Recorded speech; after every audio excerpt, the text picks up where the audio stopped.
মেদিনীপুর শহরে আবারও একটি নতুন শপিং মল ওপেন হয়ে গেল, ভ্যালু অ্যান্ড ভ্যারাইটি। তাই কর্তা বললো চলো একবার ঘুরেই আসি, আর যেহেতু আমার বাড়ির একেবারে সামনেই ছিল তাই ভাবলাম এবার ঘুরেই আসা যাক আর আপনাদের সাথেও আমার অভিজ্ঞতা শেয়ার করা যাক। তো মেদিনীপুর শহরে কেরানীতলার চক তো সকলেই জানেন। কেরানীতলার চক থেকে স্টেশন রোডের দিকে যে রাস্তাটি যাচ্ছে সেটা কিছুটা এগোলেই বাম হাতে পড়ছে কলকাতা বাজার, আর এই কলকাতা বাজারকে ক্রস করে আরও একটু এগিয়ে গেলেই ডান হাতে পড়ছে এই শঙ্খমেলা অ্যাপার্টমেন্টটি। বিল্ডিংটা যদি এখনো কমপ্লিট হয়নি, কিন্তু মলটি সম্পূর্ণ কমপ্লিট হয়ে গেছে। আর এই মলের সামনে গিয়ে দেখছি যথারীতি ভিড়, আজকে ওপেনিং, ভিড় তো থাকবেই। তো এই ভিড় এড়িয়েই চলে গেলাম। তো তবে আমরা যেহেতু একটু রাত করে গেছিলাম তাই তুলনামূলক ভিড়টা কম ছিল। তো বাইরের পরিবেশটা তো দেখে আমার তো বেশ ভালো লাগলো, অসম্ভব সুন্দরভাবে সাজিয়েছে, আমার তো বেশ ভালো লেগেছে। বাইরে কিছুক্ষণ দাঁড়িয়ে দেখে ঢুকে গেলাম ভেতরে। তো ভেতরটা ঢোকার পরেই আমার যেটা অভিজ্ঞতা হলো বেশ ভালো, কেননা ভিড় তো ছিলই, কিন্তু ভেতরে এতটাই স্পেস ছিল ভিড়টা অতটা বোঝা যাচ্ছিল না।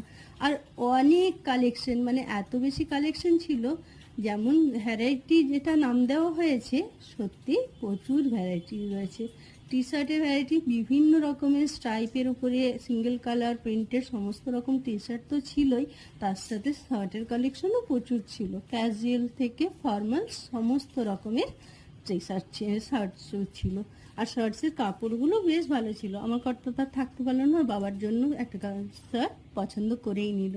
আর যেহেতু পিওর কটনের কাপড়গুলো ছিল, আর দামগুলো বেশ মিনিমাম দাম ছিল, মানে ভ্যালু আর ভ্যারাইটি দুটো যে নাম দেওয়া হয়েছে, আমার তো বেশ মনে হলো যে দামটা একদম ঠিকঠাকই নাম রয়েছে। আর শুধু শার্ট বা টি শার্টের নয়, প্যান্টের কালেকশনও প্রচুর ছিল।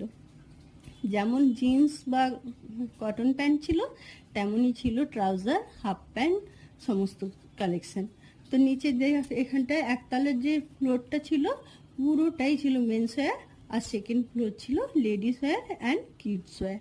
তো তাই নিচেটা দেখার পরে চলে গেলাম ওপরে নিজের জন্য কিছু দেখতে। মলে আসবো আর পুরোটা ঘুরে দেখবো না, সে কি হয়। তবে যেহেতু স্পেসটা অনেকখানি ছিল তাই ওপরে শুধু লেডিস আর কিডস থাকলেও প্রচুরই কালেকশন সবারই ছিল। তা আমিও যথারীতি কয়েকটা দেখে নিলাম পছন্দ করে। আর কাপড়গুলোও যেমন ভালো ছিল, দামগুলো বেশ কমের মধ্যেই ছিল। 200, 250, 300-র মধ্যেও যে কালেকশনগুলো দেখলাম সেগুলোর কাপড়গুলো বেশ ভালো ছিল। আর শুধু কুর্তি নয়, টপের কালেকশনও প্রচুর ছিল। আমার তো এই টপটা বেশ ভালো লেগেছে। যাই হোক, কয়েকটা জিনিস পছন্দ করে চলে এলাম এই যে লাইনে দাঁড়াতে বিল কাউন্টারে।